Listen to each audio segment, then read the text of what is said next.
is back again in step one. So this is, and as you can imagine, a really big deal, and that happened to me, that I was a professional with many things already solved on the side. What happens with the 1.2, 1.5 billion people around the world that don't even have a birth certificate? How can they even open a bank account? How can they access financial services, let alone credit? Something that we, all of us, most of us take for granted many times. So this is what brings us to our discussion. And so, as I mentioned, I would like to start our discussion speaking about how today the identity system, the way it is presented, it's in a way centralized, and it's kind of like a club, right, of central institutions like financial institutions, governments, whatever the entity may be, saying you get in and you don't get in. You have a passport, you don't get a passport. So what do you think is the advantage of using this technology to have a decentralized identity system? I think we'll go one by one, or let's see how the conversation flows. Andreas, earlier today, Antonopoulos talked about the fact that what's licensed and what's not licensed, or legal, not legal, is based on jurisdiction. So clearly, number one, we have to get over jurisdictional lines, which is the example that you used. I've actually heard very similar stories that you've discussed, but I really think that getting jurisdictional lines erased is number one. Number two is allowing for identity to evolve the way that it used to evolve, which was you were introduced in the village as the new child, and that child had reputation and relationships, and through relationships and establishment of those relationships, you're able to evolve, and I think that's what decentralized identity could do for us. I think going from that, also in terms of security, from what we've seen with all the honeypots that we've got, in terms of centralized places where we have all this data, and then we have things like Equifax, and the data of millions of people gets leaked. And this is something that's going to get worse, because encryption has an expiration date. Mm-hmm. And this expiration date is drawing nearer and nearer. We're getting better at breaching encryption, and this is going to be a more pressing issue that I think a lot of governments are seeing now. They are seeing the risk of having this centralized. I mean, they're nowhere near even thinking about something decentralized yet, but now they're starting to feel a bit of a simmer of the heat of what could possibly happen in the next 20 years.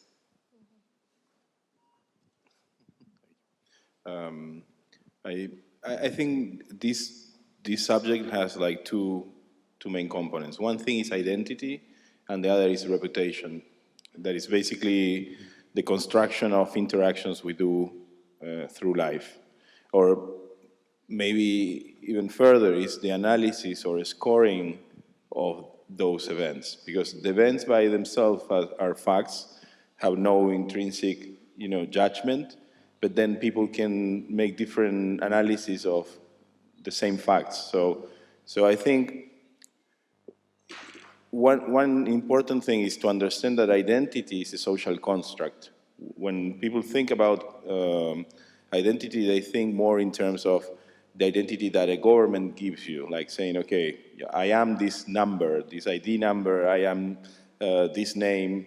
But if you think about it, that's a social event. It's like your mother gave birth to you, then a doctor attested that you were born out of that mother, not other mother, and then they took all that information and took it to the government for validation. So it's like, it's a construct, it's attestation from multiple parties that creates our initial identity, and then on top of that, you go building different stories and interactions that make what you are. And identity is a living thing, it's not a static thing. So the main, I think the most relevant breakthrough of these technologies, of the blockchain technologies, is the ability to anchor things in time in a very reliable way. To say, okay, I can attest that all these attestations, all these interactions happen, in a certain moment in time, and that nobody can really, delete that or modify that at will. So that's very powerful as a tool to create trust among people. So I would split this about identity is this social construct, then reputation is mostly what others have a vision about that set of events, and if we start seeing that in that light, then we can reveal trust or not reveal, but make visible how relationships between people and interactions between people is built and how trust among people is built. So that's my contribution. Yeah, I agree with Diego. Basically, identity is all about relationships. If we live alone in an island, there's no need for an identity. Like, what's the purpose of that? Reputation, it's also, as Diego explained, it's what other people say about you and what defines you. So I like to say that identity and reputation is basically the same thing. It's hard, well, it depends on how you define it, but it's hard to separate it.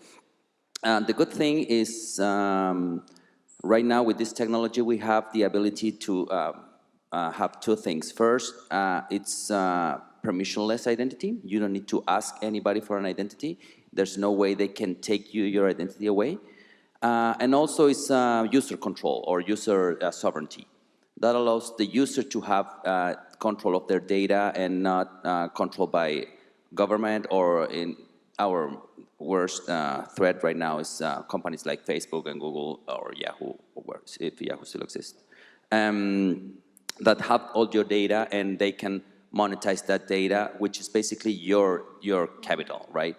Some people say that identity is the most valuable capital you have, basically because it's something that they cannot be taken away from you easily, as long as you keep control of it. Yeah. And And also, I would say, is the more universal one. It's something that every human being has. So that's, well, I said in the previous presentation that, that's why I think that's the key for financial inclusion, because the problem is that financial systems today start here, and we need to start here, like from the base, and give services to anybody. It doesn't matter if they are materially, wealthy or not. And I think that's why I think this is so relevant.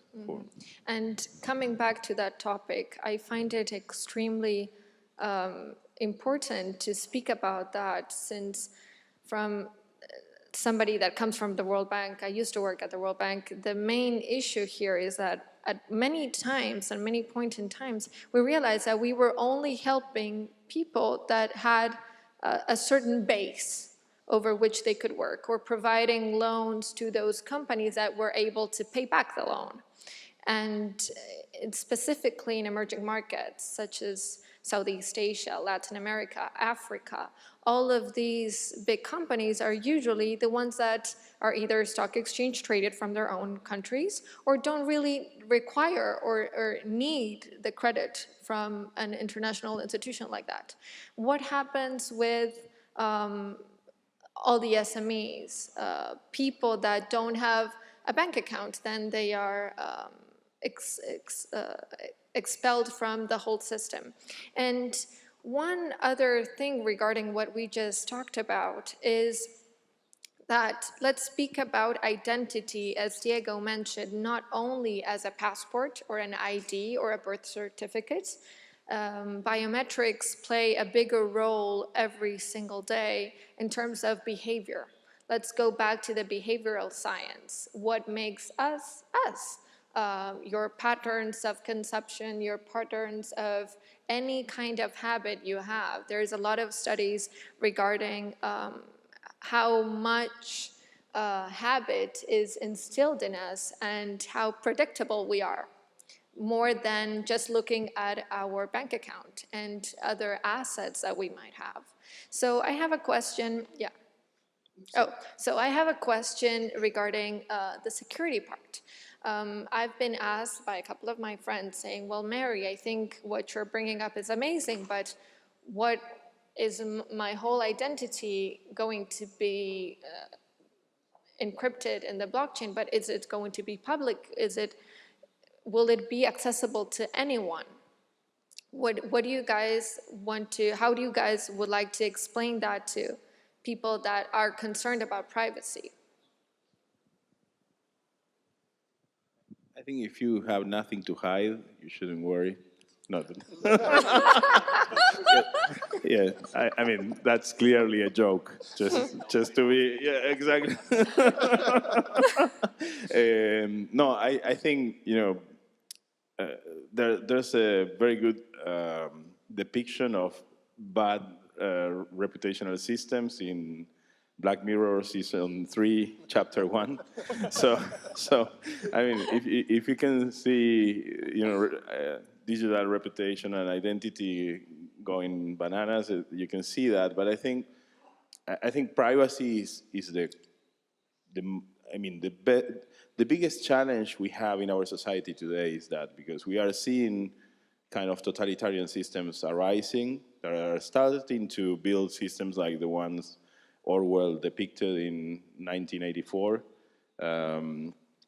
where they control the population based on behavior and a lot of things. So I think privacy is key. And when you talk about that, there's the countermeasures to avoid, a dystopian future to happen is that you have to split identities between, we are not one person. We have multiple personas. We behave differently with our life partners. We behave different with our business partners, with our children, on the social networks, on the Clash Royale. So you don't contribute cards enough and those problems that happen. So basically,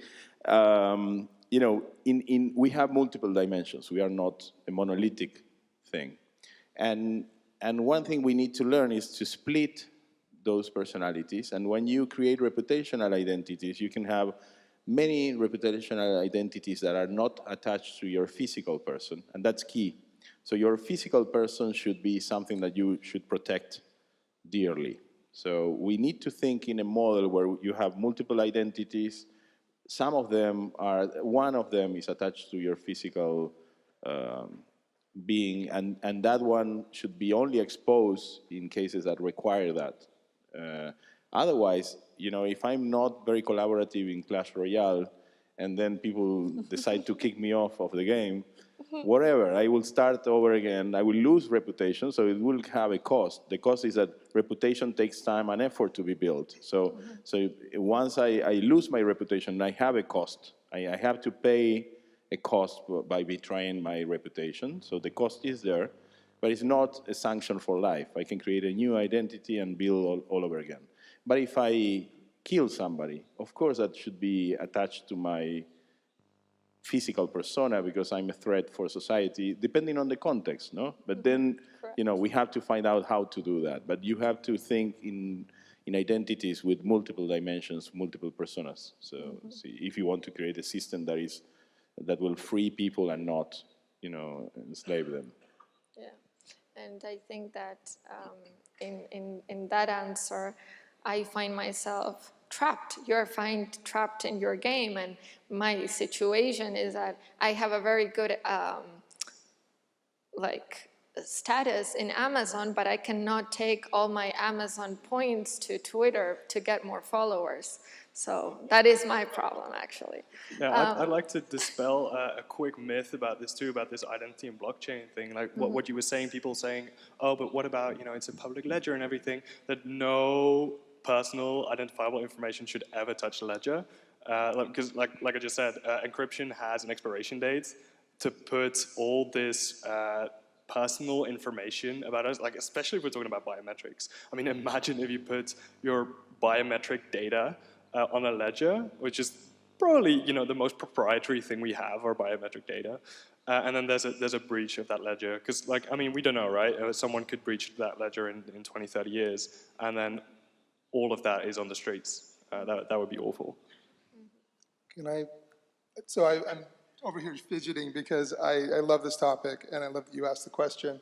Our identity is contextual, it's based on relationships, and I ought to be able to compose what I need to have an interaction and share just the information that I need to for that interaction and have the other party be able to trust that.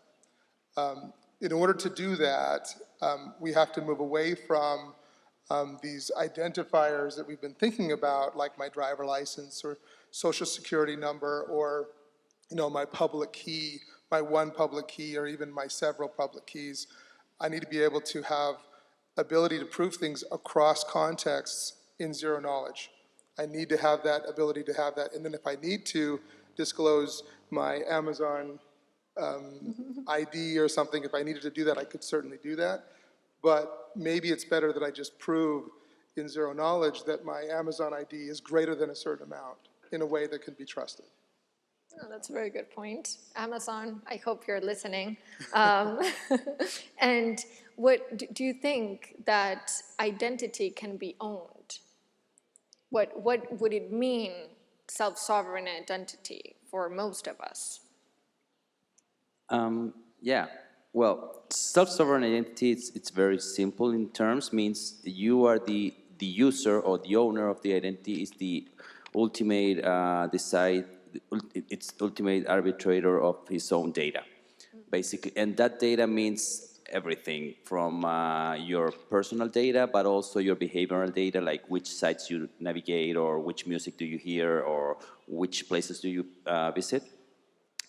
And we have enough technology to make everything private enough. I like you raised the point of don't put in any private data on blockchain. I still keep hearing that a lot, and it's like, come on. If you get one message out of this conference, is don't put private data on the blockchain.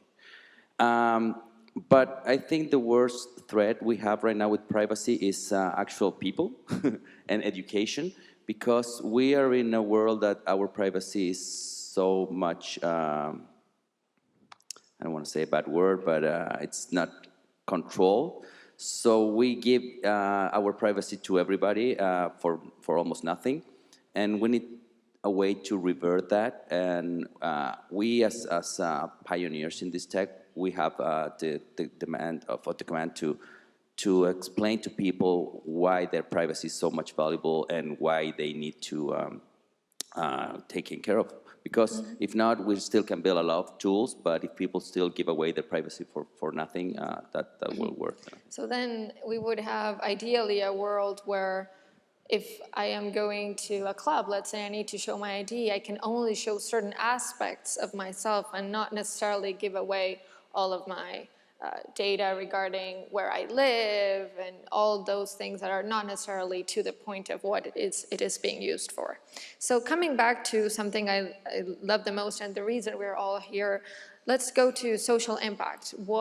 And Diego talked in his previous talk a little bit about the impact this technology might have on the whole identity crisis we're living in today.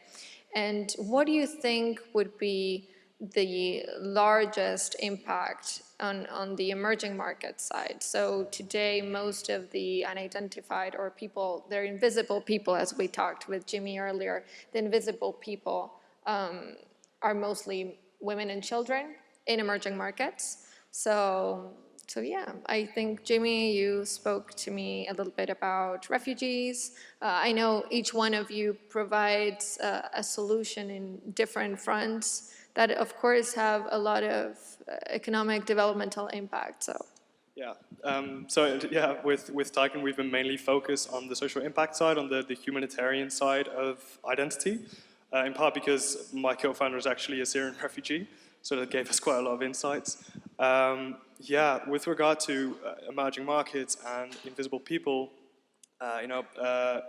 Antonopoulos, he was talking about, banking the unbanked. And this is something that, a phrase that we hear a lot because it sounds nice to say, but then I think, should we should we want to bank the unbanked? Is that really what we want, or is it just an availability heuristic bias, really? Because that's what we think of when we think of inclusion. We think of we have to include people into the banking system, but we just want to give them socioeconomic inclusion. We want to be able to give them access, and we want to give them a verifiable identity, like to what Jason said, to be used in context. To just give them an identity and then it can't be used for anything, that's not useful either. But then on the other hand, it's also, it's not just a tech problem. You know, we could all, you know, come together and build the absolute perfect technical solution, but then there's still going to be a human problem. There's still going to be a regulation problem.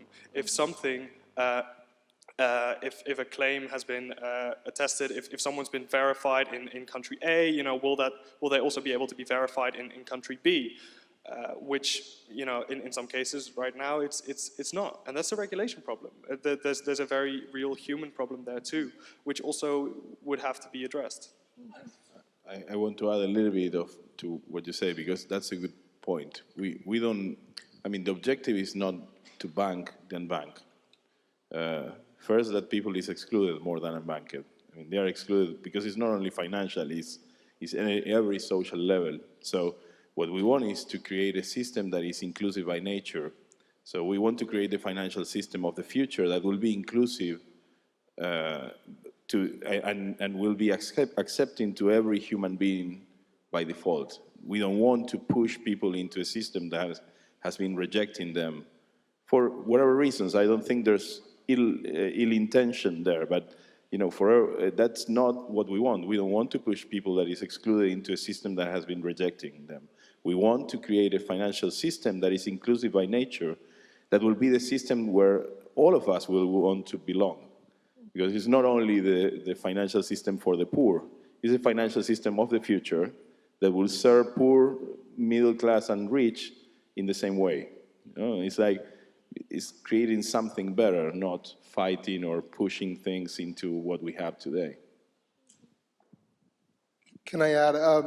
It's actually it's such a good point, and I think the financial system we have today is actually moving the other way.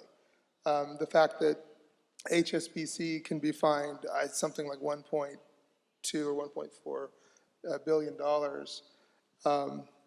means that the cost of not complying with KYC, AML, anti-terrorism, the OFAC checks in the US and the equivalents in Europe and other places.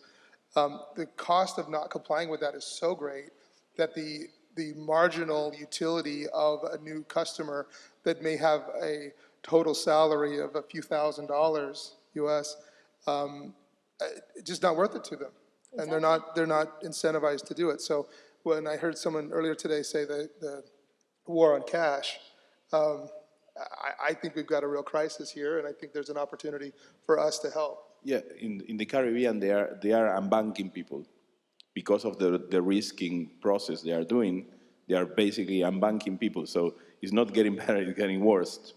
And you know, having said this is not like a bank versus people thing. I think, you know, the banks also can be part of this, but it's a decision to be part of this. It's like, you know, you can like keep protecting the status quo, or you can evolve. It's like, what do you want to be? Do you want to be EMI, or you want to be Sony, Netflix, Spotify? I mean, it's a decision of you, if you want to embrace this world that is coming, or you want to keep fighting to protect your status. Yeah, and I think it's the way I like to call it, because I've spoken a lot about banking the unbanked, which is a nice alliteration. It sounds amazing. But I think it's more, instead of financial inclusion, it's financial empowerment. It's giving the power to each individual to be able to decide where to store their funds, how to access credit peer-to-peer, not anymore having the situation of asking another institution to decide whether or not he's worth the credit or any kind of thing. And what happens, and this is a question for Jason in particular, in emerging markets, I think this makes sense because there is a high smartphone penetration. But what happens with people that do not have smartphones? or don't have access to that technology? Actually, I was going to suggest Jimmy might actually know more about this because at Evernham we've been thinking about this for a while, and there's the whole concept of guardianship, identity guardianship. As my mother gets older, I have children that are young. They're not legally able to exercise their identity in some ways. In other ways, they can, but. Yeah, I would like actually to defer to Jimmy. I'm just going to say I'm going to cherish this moment where you said that I know something more about this is something that we've been thinking about quite a bit because as of right now, we've been mainly working and focusing on places with a high-tech penetration. For instance, St. Martin, hit by Hurricane Irma, high smartphone penetration there, about 94%. But then you go to a place like Malawi, and it's very low. So then there's various things that we would have to consider. One is that we shouldn't try to make a perfect system in this from the get-go, because if you want to create this for people without a personal device, there are going to be more loopholes. There's going to be more risk for frauding the system. But the thing is that if you give people access to this, even through a plastic card in a way, and even 0.5% defrauds the system, great. If this would allow you to include these people, expedite aids faster to an area, so say there's a disaster area, and now because these people have been registered, they can be helped a lot faster, maybe even before the disaster strikes. The value that would bring to this area would be immense. If that would mean, a couple people defraud the system, I mean I think that's a great first step, and then you can look at refining it later on, because it's in a way, starting from process optimization, it's a great place to start instead of saying like, hey, we have this completely novel, revolutionary system that we just want to implement with you, this very large NGO that wants to provide aid. Yeah. And I think we're out of time, but. One more minute? No, guys, no. Sorry. So the minutes are out of here at the coffee break, and you'll find them walking around. I'll make sure of that. So thank you very much, everyone. I hope you guys enjoyed, and stay here to see the next panel. Thank you. Gracias.